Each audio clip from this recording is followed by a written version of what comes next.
Bonjour à tous, on se retrouve aujourd'hui pour analyser l'entreprise Alphabet, connue sous le nom de Google. Alors, il faut savoir qu'Alphabet a un ensemble de données financières assez, révélatrices. Aujourd'hui, elle opère dans le secteur des communications, et elle est en constante évolution, offrant des opportunités aussi de croissance. Sa capitalisation boursière aujourd'hui est de 2 000 milliards et donc ça représente en fait un acteur majeur, hein. Ça fait partie des 7 magnifiques, du marché boursier aujourd'hui.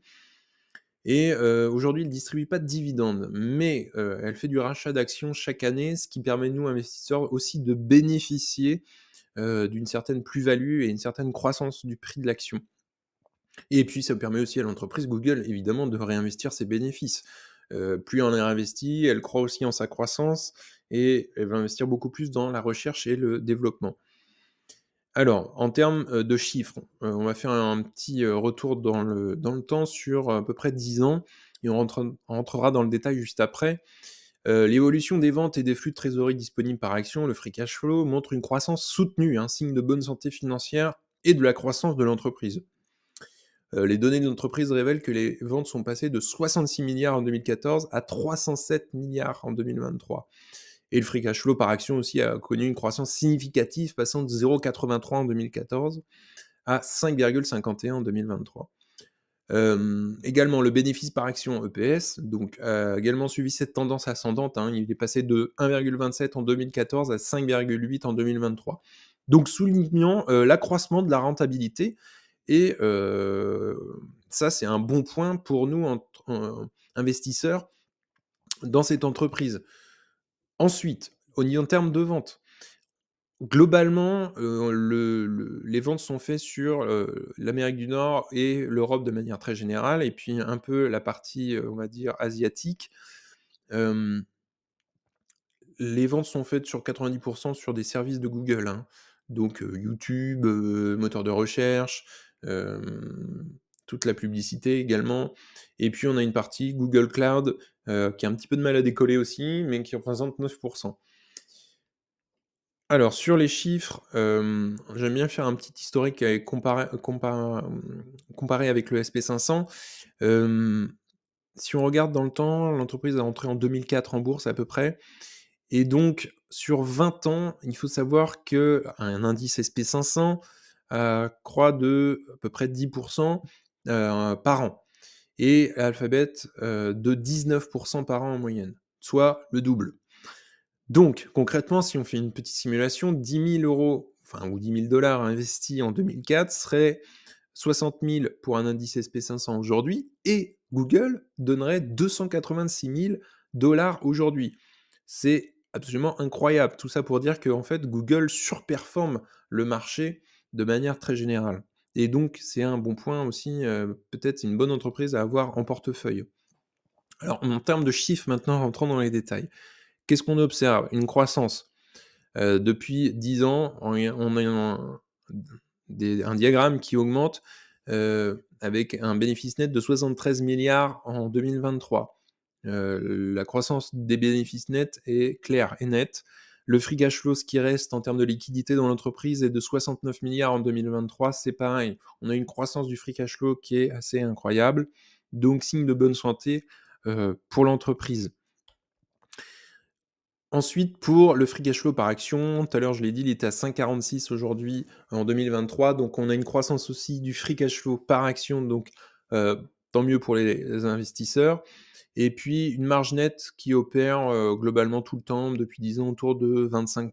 Ça, c'est plutôt bon, plutôt très bon même. Aujourd'hui en 2023, on était sur du 24 de marge nette. Et puis on regarde juste dernier tableau, c'est la dépense en recherche et développement. Heu, 45 milliards en 2023.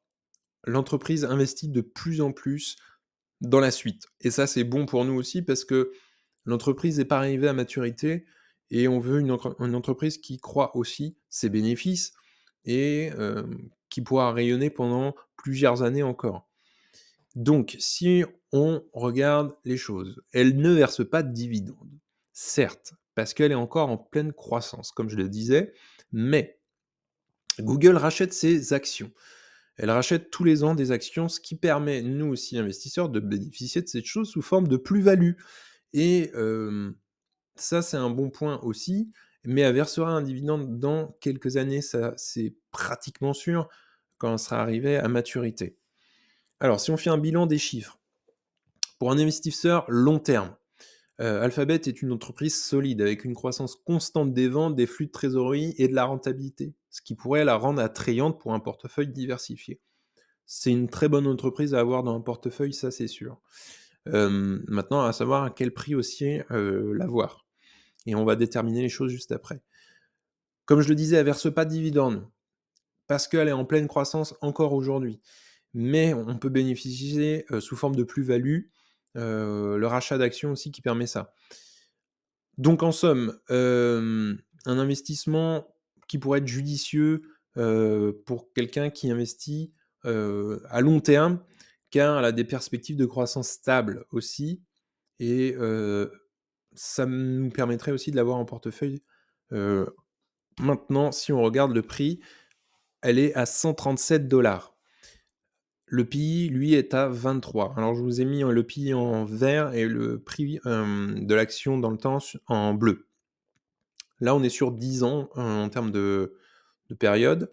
Alors si on regarde la moyenne, du PI est de 29 average et là, on a un PI de 23 aujourd'hui, ce qui veut dire que le PI est quand même, beaucoup plus faible et peut-être intéressant.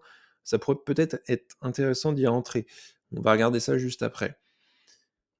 Alors, sur 1 an, le prix de l'action, on voit globalement qu'il est à tendance à la hausse, hein, avec des corrections en novembre 2023 ou encore en ce moment, depuis 1 mois et demi, on est en correction et on a un prix de 137 dollars. Alors, par rapport à mes projections, j'ai mis un PI, moi, de 20 pour être un peu conservateur. J'ai estimé une croissance annuelle dans les prochaines années de 10 par an. Comme d'habitude, on veut un minimum de retour sur investissement de 10 pour faire, à égalité avec le SP 500 à minima et d'après mes projections, avec un PI de 20, une croissance annuelle de 10 on arriverait à un prix intéressant, ou du moins qui pourrait être intéressant de regarder, à partir de 135 par action. Donc en dessous de 135, tant mieux. Hem, je pense que ça pourrait être intéressant d'y regarder dans les semaines à venir, voir si, elle ne descend pas, dans ces eaux-là, au terme de 130 l'action. Je vais être, patient pour l'instant. J'en ai en portefeuille.